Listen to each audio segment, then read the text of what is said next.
Crowdless shows, pre-recorded, multiple locations, multiple nights. While the coronavirus is not WWE's fault, them still going on with the show is. But so many of you are blind to why that is a problem, and I'm here to explain to you why that is. Because WrestleMania, at the end of the day, should never just be something to watch. It should be something you need to watch. So this is going to be me explaining why this is a problem, the pros and cons of it, and again, it's a shitty situation, but at the end of the day, it's their choice to go on with the show, and that's what they're doing. All of this headache could have been avoided if he attempted to delay the show into June. But again, who am I? Crowdless show. Can't blame this one on them. Every arena or every event that's still going on is certainly crowdless. Can't blame that on them, okay? That's not their fault. But just the idea of WrestleMania without a crowd, that's the first problem. There is no WrestleMania without a crowd, correct? Okay? So right there, that is the first red flag. There's no crowd. Okay, and no matter what type of audio that you pipe in, because we know that WWE likes to do that, they like to pipe in audio. And for those of you that don't know that, that is something that they do also inquire with. They pipe in audio. And that is something that they noticeably do for pre-recorded shows. So there's a positive, right? They could pipe in audio. Maybe they will pipe in some type of audio for WrestleMania that is not, hopefully, blatantly obvious, that adds something to the show. WWE has had 3 shows since the coronavirus really escalated. And by really escalated, I would say the night that Rudy Gobert tested positive for it. That is when it was like a domino effect, and every league that followed just completely shut everything down. Okay, it was out of control before that, but they were going on with sports, and everything was continuing. The second that Gobert tested positive, the NBA suspended their season, the NHL suspended their season, the MLB is delaying the start of their season, if they even have a season at this point.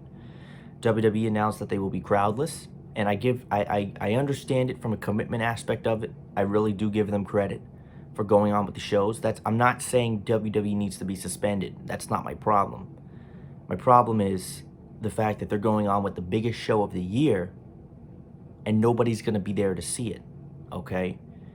And even that alone, I was like, well, it's crowdless. Maybe they'll come up with like some audio niches, right? Certain things, and they'll be really creative and out of the box. That's not even the problem. The problem is that it's pre-recorded now. Any of you that are frustrating wrestling fans understand that if a wrestling show is pre-recorded, that is exactly what other shows have the option to do. Spoilers. And WrestleMania is a show that nobody wants spoiled. But at this point, do you really care? Do you? Here's the issue with it. People will get the show spoiled because they have asshole friends, and I'm stating this now, okay? You will get blocked, oh, and I will not hesitate. But here's how you can prevent getting the show spoiled to the best of your ability. If you are an active Twitter user, the very first thing that you want to do is mute the following words. WrestleMania. You want to mute any wrestler that has a match on WrestleMania. You might want to mute WWE's Twitter page. You want to mute anything that has to do with WrestleMania and wrestling as a whole, okay? That will go a long way. Or you could just stay off Twitter. But we know how difficult that is because we're all social media cretins. And all we do is hit refresh all day because we have no life, okay? That is how you can prevent getting the show spoiled. Now, we know the insiders, okay? If you're smart like me, you know all of the people that that have the ins and outs of the business. Okay, they will know the show. The wrestlers will know. We don't have to worry about that. We don't have to worry about the wrestlers and talent saying it, XYZ. But again, it's that is the problem. Now, the reason that I didn't freak out when I saw that it was pre-recorded is because I talked to my friend and he told me why it was pre-recorded. And I kind of understood this too. The reason why the show is pre-recorded is because they want to have the matches on different days to minimize how many wrestlers and how many personnel are in the same locker room at the same time. So if they had the show live on Sunday night, in 2 weeks I believe, live on Sunday night, and there was nobody there, or everybody was there, obviously, you have 100 plus people in the backstage arena, and that's something they're trying to avoid. So I understand it. It's not, none of this is me not understanding. It's just me not liking, okay? But the problem is not that they're going on with shows. The problem is that they're going on with WrestleMania. There is one way you can do this. You delay it until June. There are 2 pay-per-views, I believe, in between WrestleMania and June. One of them is Extreme Rules. Again, doesn't need to happen. Doesn't even need to be a show. And the next one is Money in the Bank. You can have the Money in the Bank ladder match be at WrestleMania. That's how it used to be, and that's how it should still be, okay? But it rubs off as, let's get WrestleMania out of the way, and let's have 14,000 people be in attendance in some random suburb of Mississippi for a show that nobody cares about. That is how it rubs off, okay? That is the issue with it, is that, okay? Those shows don't need to happen. But what if they said, well, we're going to have WrestleMania, we're going to still go on with it, but we're going to delay it right now, and when we get to June, we're going to see where we are. We're going to see where we are, and we're going to make the decision based on how it is, okay? And even if they were still crowdless, they can go live. Now, I understand, like I said, why they're not live. I understand why they're doing multiple locations, because they're trying to minimize the amount of people and personnel that are in one location at once. From a safety standpoint, I certainly understand that.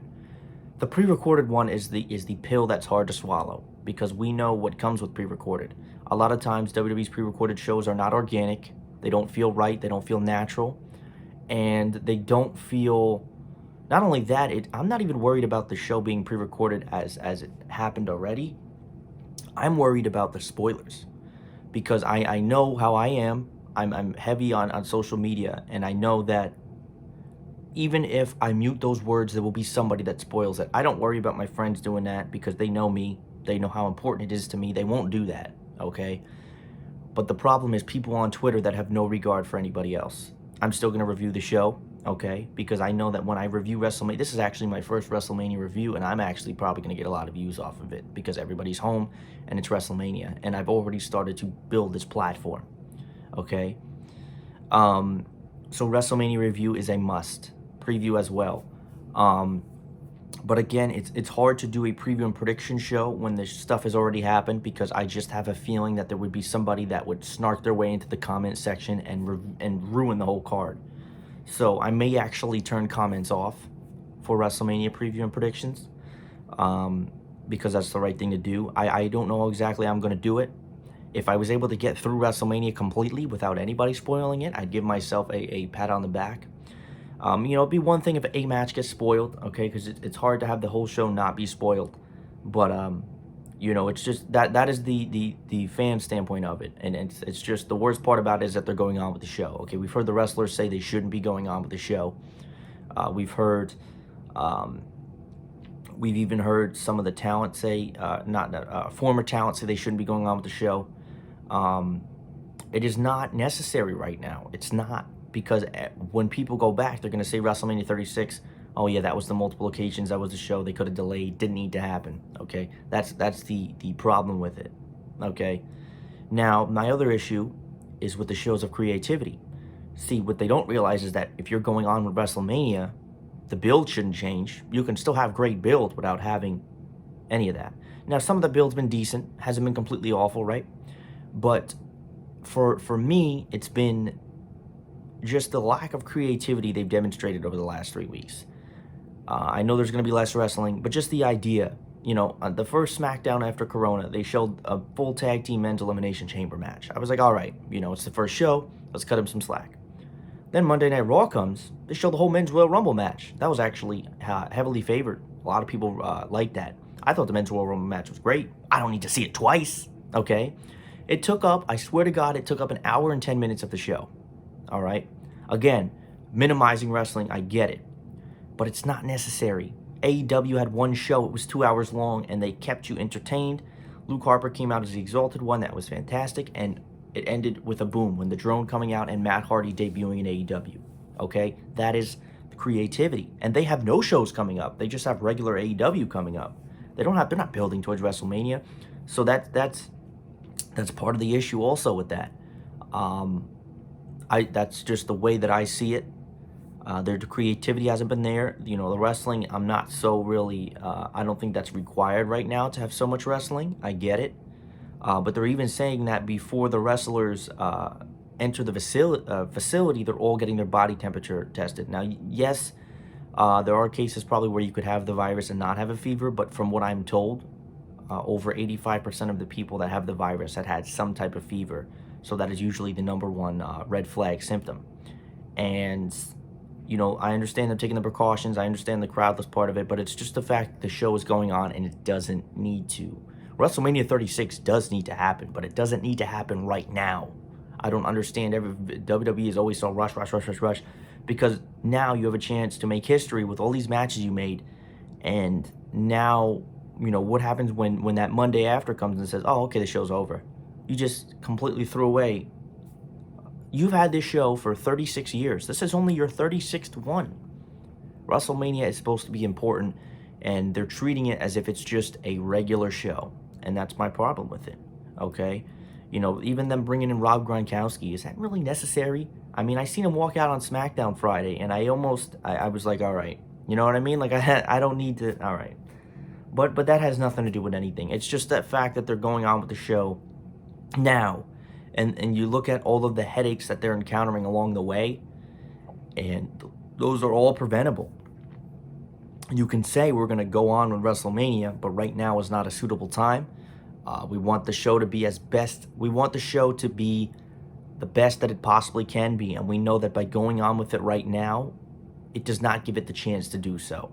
So that is my problem, ladies and gentlemen. I appreciate everybody watching. Raw should be interesting tonight. We got Randy Orton responding to Edge's challenge. Hopefully they learn from AEW. Maybe we'll get a better show tonight. Hopefully we will not get another replay of a long-winded 45 to an hour pay-per-view match of recent memory. Thank you for watching. As always, hit the subscription button. That goes a long way. We are starting to make our way up the chart. We have gained, I think, over like 15 subscribers in the last couple of days. So that is actually growing at a little bit more of a bigger rate. And that is exactly what it needs to be. With YouTube now is more popular now more than ever. And all of these people are at home and got nothing to do. It's the perfect time to get my name brand out, which is why I'm doing a lot of these idiotic skits. Because if I saw someone crazy yelling in a car, they definitely have my attention. Thank you for watching. Stay tuned, hit the subscription button, and if you have anything you would like to say or questions and or concerns, you always know how to reach me.